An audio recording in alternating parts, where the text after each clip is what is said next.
In the gilded cages of the tun, a woman's face is her father's currency, and her silence is her greatest virtue. But what happens when the man hired to paint the mask sees the fire burning beneath the skin? Beneath the layers of oil and propriety lies a secret that could burn 2 houses to the ground. This is a story of stolen glances, forged identities, and the dangerous art of being truly seen. If you find yourself lost in this tale of fire and truth, subscribe for the next story. Tell us in the comments, would you choose duty or desire? Chapter 1. The Commission and the Capture. The Duke of Warrington did not request services, he issued edicts. Elias Thorne stood in the centre of the Duke's cavernous library, his boots, polished but undeniably worn, treading upon a Persian rug that likely cost more than Elias had earned in the last 3 years. He kept his spine rigid, his expression a mask of professional indifference that gave nothing away. He was a man who lived in the shadows of other people's vanity, and he had learned long ago that the highborn preferred their artists to be as unobtrusive as the furniture. "The portrait must be completed before the season's end, Thorne," the Duke remarked, his voice like the grinding of stones. He didn't look up from his ledger. "The Earl of Radcliffe expects a bride of impeccable composure. I want that composure captured on canvas. No artistic flourishes, no moods, just the girl as she ought to be, docile, decorative, and dutiful." "You want a statue, Your Grace," Elias said, his voice low and raspy, a stark contrast to the Duke's clipped vowels. "Not a woman."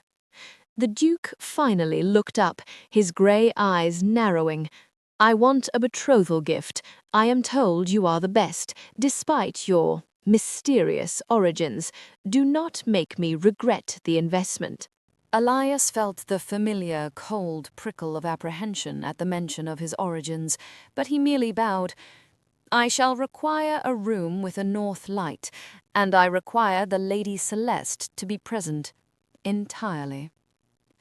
The meeting with the Lady Celeste occurred an hour later in a draughty solarium that smelled of damp earth and dying lilies. When she entered, she did not walk, she stormed. The rustle of her heavy silk gown sounded like a call to arms. She was a whirlwind of sapphire blue and indignation, her dark hair pulled back so tightly into a knot of braids that it seemed a wonder she could blink.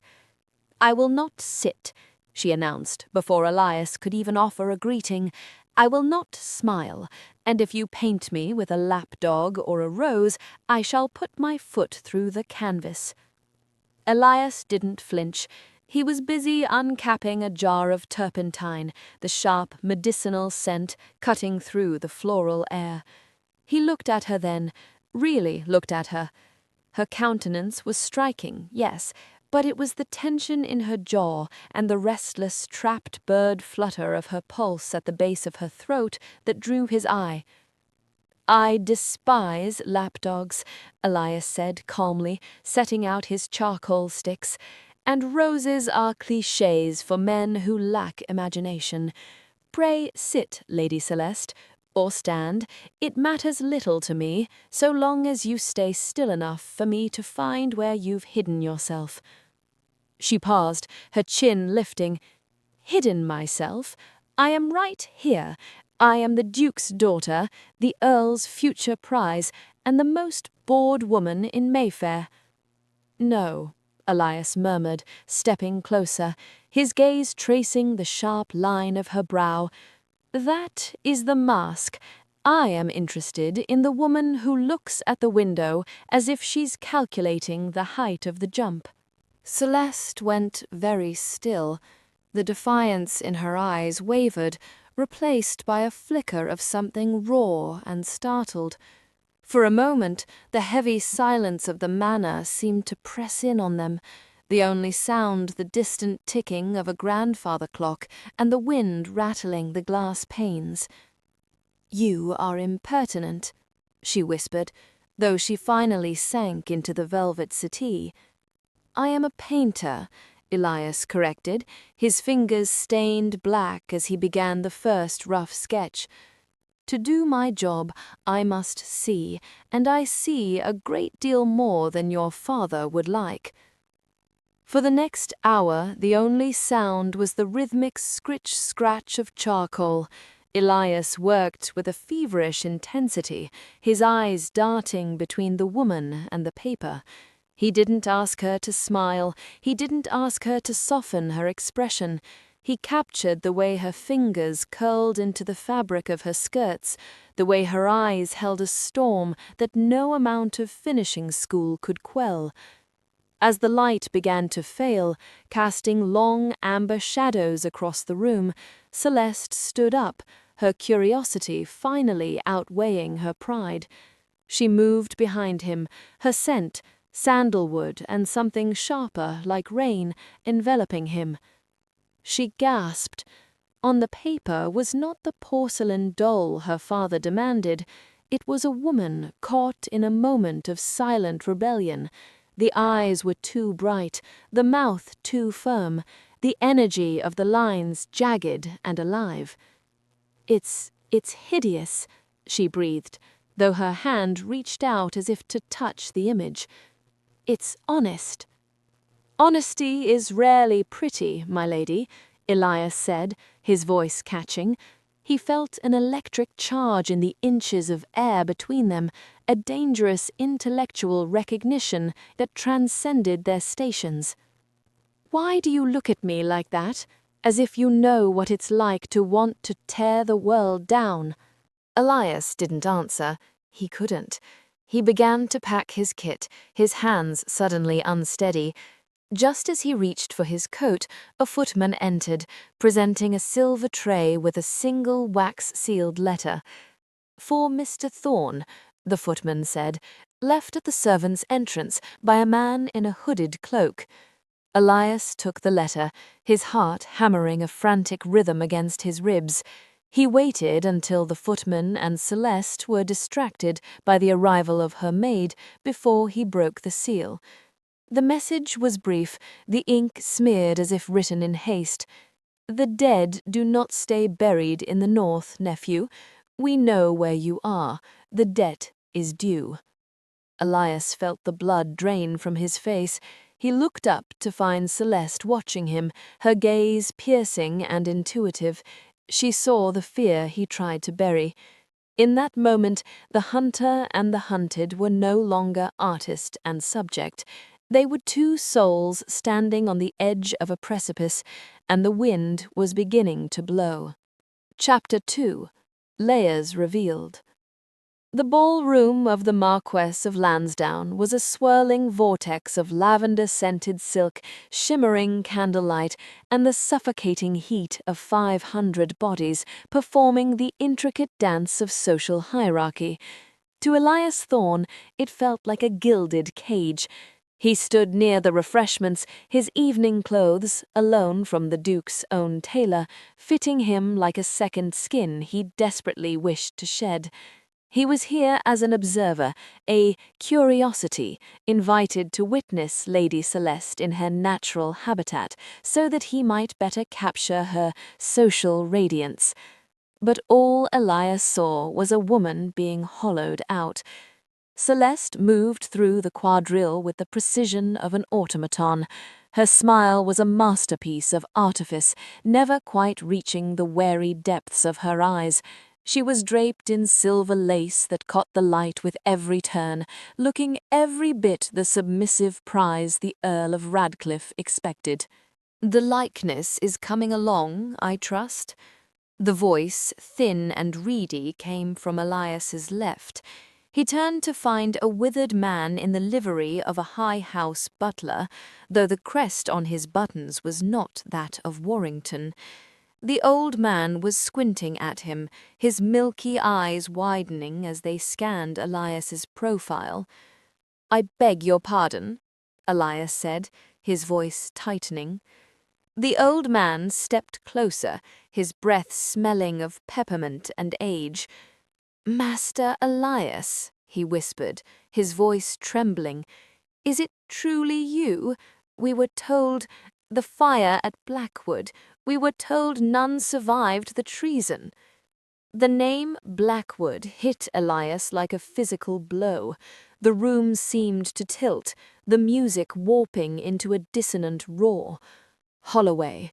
It was old Holloway, his father's former valet, the man who had once carved wooden horses for him in a life that had ended in smoke and blood. "You are mistaken," Elias snapped, his face turning the color of bleached bone. "My name is Thorne. I have no knowledge of the place you mention." He didn't wait for a response. He turned and pushed through the crowd, ignoring the indignant gasps of debutantes as he shouldered past them. He needed air. He needed the dark. Most of all, he needed to destroy the evidence of his existence before the shadow of his uncle found him in this den of lions. He retreated to the Duke's estate, to the attic studio where his equipment lay. The room was freezing, the moonlight pouring through the skylight in a silver flood that turned the unfinished portrait of Celeste into something ghostly and ethereal. Elias pulled the warning letter from his waistcoat. His hands shook, a cardinal sin for a painter. He struck a match, the sulphurous tang stinging his nose, and watched the flame lick at the edges of the parchment. "You're burning your past, I presume?" He spun around. Celeste stood in the doorway, her silver cloak falling from her shoulders. She was breathless, her hair beginning to escape its pins, looking far more like the woman in his sketches than the doll in the ballroom. "You followed me," Elias said, dropping the burning paper into a brass basin. "You looked as though you had seen a spectre, Mr. Thorne. Or perhaps you saw yourself," she said, stepping into the room. She looked at the charred remains of the letter, then up at him, her gaze unflinching. "Who is looking for you, and why did that old man look at you as if he'd seen the resurrection of a lord?" "It is none of your concern, my lady. Go back to your Earl. Go back to the safety of your cage." "Don't you dare," she hissed, crossing the space between them until she was close enough that he could see the frantic beat of her heart against her bodice. "Do not play the martyr with me. I spent 4 hours tonight smiling at a man who discusses hounds as if they are more sentient than his future wife. I am drowning, Elias, and I think you are too." The use of his Christian name broke the last of his professional veneer. Elias gripped the edge of the easel, his knuckles white. "I am a man who was supposed to be dead, Celeste. I am hiding from power so vast it could swallow this entire house and leave no trace.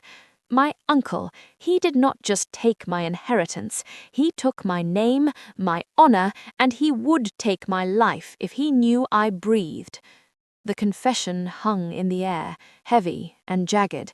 Celeste reached out, her fingers hovering near his cheek before finally making contact. Her skin was warm, a shocking contrast to the chill of the room. "Then let us be ghosts together," she whispered. She looked from him to the portrait, the image of her own restless soul staring back at them. The honesty of the paint seemed to strip away the last of their defenses. Elias reached out, his hand tangling in the silk of her hair, and pulled her toward him. The kiss was not the polite exchange of the ton, it was a collision. It tasted of desperation and the turpentine on his skin, a frantic claiming of the only truth they had left.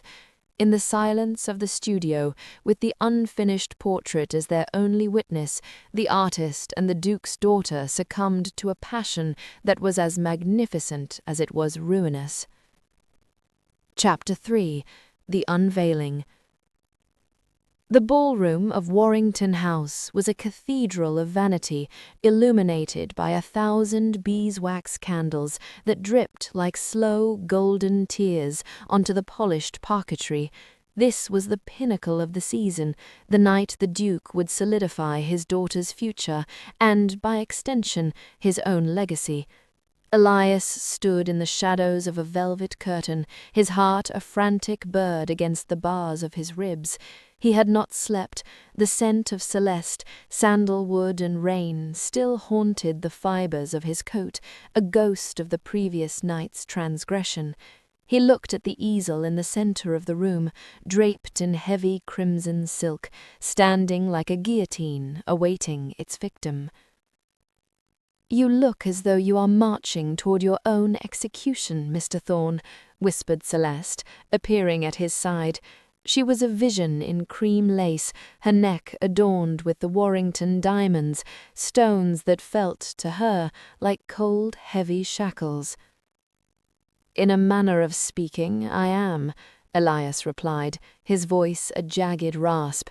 He looked at her, searching for a trace of the woman who had come to his studio, but the mask of the Duke's daughter was firmly back in place, save for the slight tremor in her gloved hand. The Duke stepped forward, silencing the room with a single sharp clap of his hands. "My lords, ladies, and gentlemen," he boomed, his mottled plum face beaming with proprietary pride. "Art is the mirror of the soul, and tonight we see the soul of the House of Warrington. I present to you Lady Celeste." With a flourish, the Duke yanked the silk away.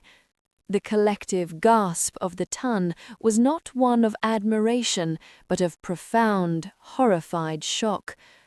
Elias had not painted a docile bride, he had painted a storm. The Celeste on the canvas was draped in shadows, her eyes burning with a fierce, untamable intelligence. One hand was pressed against a window pane, blurred as if she were mid-motion, trying to break through the glass. The brushwork was thick, visceral, and unapologetically honest. It didn't capture a duke's daughter, it captured a captive queen plotting her escape. Silence, heavy and suffocating, descended. The Earl of Radcliffe, Celeste's betrothed, stepped forward, his face whitening as he stared at the rebellious image of his future wife. "Is this some kind of jest?" Radcliffe hissed, his voice trembling with humiliated rage. She looks like a Jacobin. This is not the woman I agreed to marry." "Thorne!" The Duke's voice cracked like a whip. "What is the meaning of this insolence? I commissioned a portrait, not a manifesto." Before Elias could speak, before he could even attempt to defend the truth of his art, the heavy oak doors at the back of the ballroom swung open with a violent thud. An older man, dressed in the severe black of mourning but wearing a smile of predatory triumph, stepped into the light. Behind him stood 2 officers of the Crown. "A manifesto is precisely what it is," the newcomer declared, his voice cutting through the scandalized murmurs. "For the artist is as much a fiction as the girl's supposed obedience." Elias felt the world go cold. "Uncle," he breathed, the word a death knell. Lord Silas Thorne, the patriarch of Blackwood, marched toward the centre of the room, pointing a silver-headed cane at Elias. "This man is no simple painter. He is Elias Thorne, my nephew, a thief, a liar, and a traitor who faked his own death in the Blackwood fire to escape the consequences of his embezzlement." A roar of whispers erupted. Celeste turned to Elias, her face a mask of shattered glass. "Elias," she whispered, the name a plea. Tell them he lies." But Elias couldn't speak. The weight of his hidden life, the years of scrubbing soot from his hands and changing his name, had finally collapsed upon him. He looked at Celeste, and the agony in his eyes was his only confession. "He faked his death to rob the estate of its dignity," Silas continued, his voice rising in practiced vituperation. He is a fugitive of justice, and I have come to claim what is left of my family's honor." The Duke, seeing his daughter's reputation and his own standing crumbling in the face of such a scandal, turned on Elias with a snarl. "Officers, take this charlatan out of my sight. He has breathed the same air as my daughter for the last time." As the officers moved in, seizing Elias by the arms, he didn't fight. His gaze was locked on Celeste. He saw the moment her heart broke, the way her shoulders slumped, the way her hand moved to her throat as if she were choking on the very air of the room. "I didn't lie about who you are," Elias said, his voice low and desperate as they began to drag him away. "Only about who I was." Celeste watched him go, her vision blurring with hot, stinging tears. She stood alone in the center of the room, flanked by her furious father and her disgusted betrothed, with the honest, rebellious portrait of herself staring back, a reminder that the only man who had ever truly seen her was now being hauled to a cold, dark cell for a crime she didn't yet know he hadn't committed. Chapter 4. The True Portrait. The silence of Warrington House in the wake of the scandal was more deafening than the whispers of the Tun. Celeste sat in her bedchamber, the heavy velvet curtains drawn against a world that expected her to weep in shame. Her father had already met with the Earl of Radcliffe to negotiate a reconciliation, which was merely a polite term for a higher dowry to overlook a tarnished reputation. But Celeste was not weeping. She was searching. She had stolen into the attic studio at dawn, her bare feet cold on the floorboards, seeking some remnant of the man who had been dragged away in irons. She found it tucked into the secret lining of Elias's travel-worn leather portfolio, a bundle of letters, yellowed by time and singed at the edges. As she read, the air seemed to leave her lungs. They were letters from Elias's father, the late Lord Thorne, written in the frantic days before the Blackwood fire. They spoke of Silas's mounting debts, his forged signatures, and a plan to frame Elias for the embezzlement of the estate's holdings. "My son," one letter read, "if I do not survive this night, know that Silas will stop at nothing to claim the title. Fly and take the truth with you." Elias hadn't faked his death to escape justice. He had faked it to survive the man who now stood in her father's drawing room, drinking the Duke's finest brandy. "You will marry Radcliffe on the 1st of the month," her father's voice boomed as she entered the drawing room an hour later. He didn't even look at her. He was too busy nodding at Silas Thorne, who sat by the fire, looking every bit the triumphant patriarch. "The scandal will pass. The artist is in Newgate. The world will forget." "The world might," Celeste said, her voice ringing with a clarity that stopped the Duke mid-breath. "But the law will not." She crossed the room, her stride long and purposeful, and threw the bundle of letters onto the low table between them. Silas's face, previously a mask of smug satisfaction, turned the colour of curdled milk. "What is this nonsense?" the Duke demanded, reaching for the papers. "It is the reason Elias Thorne is a ghost," Celeste said, staring directly at Silas. "It is the proof of a murder attempt, a grand theft of a birthright, and a decade of lies. My uncle, or rather Elias's uncle, didn't come here to protect your honour, father. He came to silence the rightful lord of Blackwood before his crimes could be uncovered." Silas lunged for the letters, but Celeste was faster, pinning them to the table with a hand that did not tremble. "The officers are already in the hall, Lord Silas. I sent word to the magistrate before I came downstairs. It seems a thief and a liar is indeed going to jail today, but it won't be Elias." The chaos that followed was a blur of shouting, the heavy tread of boots, and the sight of Silas Thorne being led away, his facade finally crumbling into a whimpering mess of a man. Her father stood frozen, his world of rigid propriety shattered by the realization that he had nearly sold his daughter to a fraud's design. 6 months later, the light in the new studio was soft, filtered through the leaves of a sprawling oak tree in the gardens of the restored Blackwood estate. It didn't smell of damp lilies or dying secrets. It smelled of linseed oil, fresh earth, and the faint, spicy scent of the man standing at the easel. Elias had filled out. The hollows of his cheeks were gone, replaced by the healthy glow of a man who no longer had to hide in the shadows. He looked at the woman sitting before him, not with the cold eye of a professional, but with the searing devotion of a man who had been pulled from the grave.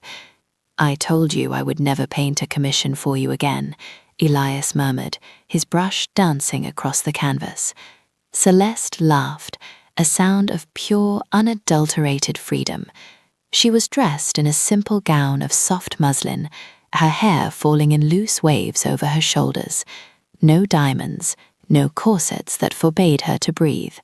And yet, here I am, sitting for you once more. "This isn't for a duke or an earl or a ballroom," Elias said, dropping his brush and stepping toward her. He reached out, his thumb tracing the line of her jaw, the same jaw he had once sketched with such desperate curiosity. "This is for our home, so that our children will know exactly who their mother was." He turned the canvas. It was the most beautiful thing Celeste had ever seen. It wasn't a storm this time, nor a mask.